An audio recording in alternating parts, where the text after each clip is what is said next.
సంతోషంగా పడుకుని నిద్రపోగలుగుతుంది, కంగారు పడదు, ఆవేదన ఉండదు.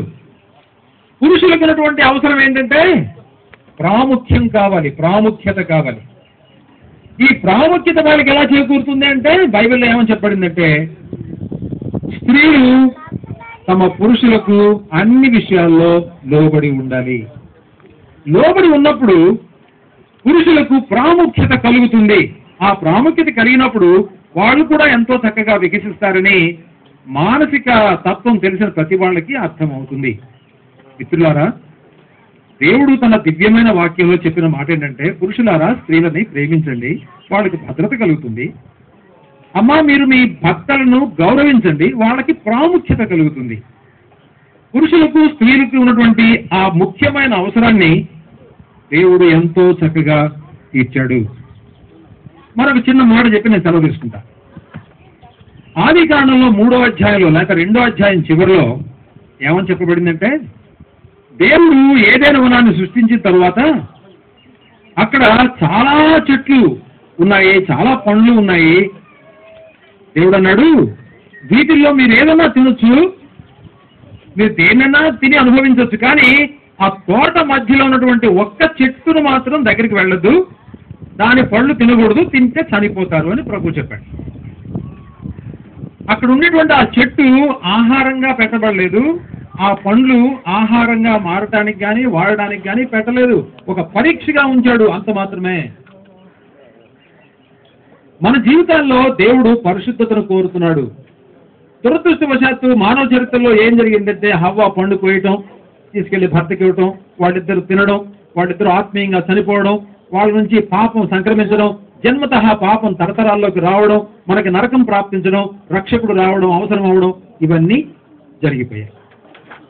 దేవుడు కోరుకున్నది ఏంటంటే, వివాహం చేసిన తర్వాత నేను చెప్పినట్టు చేయండి అని అంటాడన్నమాట. పరిశుద్ధంగా ఉండండి, నీతిగా ఉండండి, నా వాక్యాన్ని అనుసరించండి. పరిశుద్ధంగా జీవించడం ఎలా సాధ్యమవుతుంది? ఎల్లబట్టలు వేసుకుంటేనా, మూల కూర్చుంటేనా, దిగులు మొహాలు వేసుకుని కూర్చుంటేనా? కాదు, అది కాదు పరిశుద్ధత అంటే.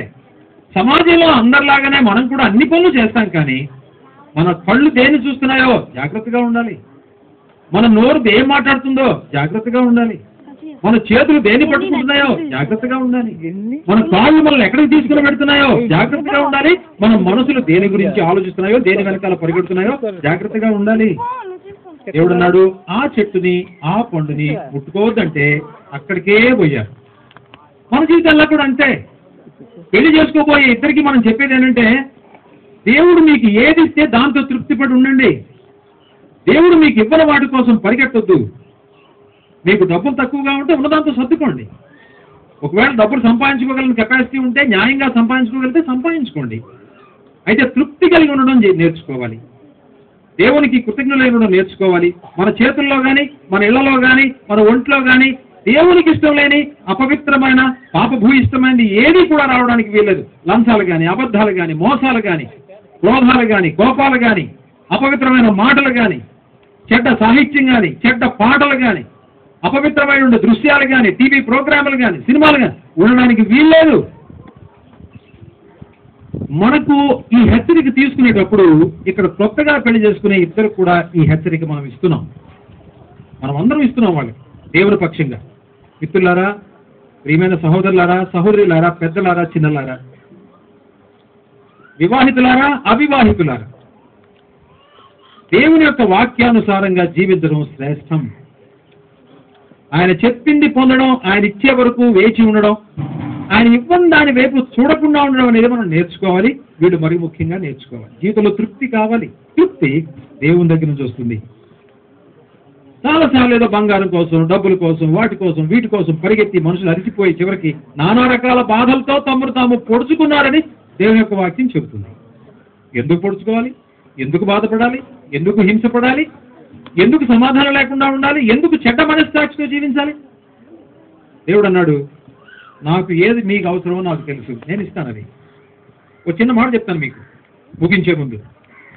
దేవుడు ఆదాముని హవ్వని సృష్టి చేసి వాళ్ళ ద్వారా మానవాళిని సృష్టి చేయాలి అని అనుకున్నప్పుడు భూమిని నిర్మించాడు, మంచి వాతావరణాన్ని నిర్మించాడు, చక్కటి తోటను కూడా నిర్మించి అంతా సిద్ధం చేసిన తర్వాతనే వాళ్ళని పెళ్లి చేసుకోమని చెప్పారు. మనందరి జీవితాల్లో కూడా గ్రహించగలిగితే, అర్థం చేసుకోగలిగితే, దేవుడు ఒక పురుషుణ్ణి ఒక స్త్రీని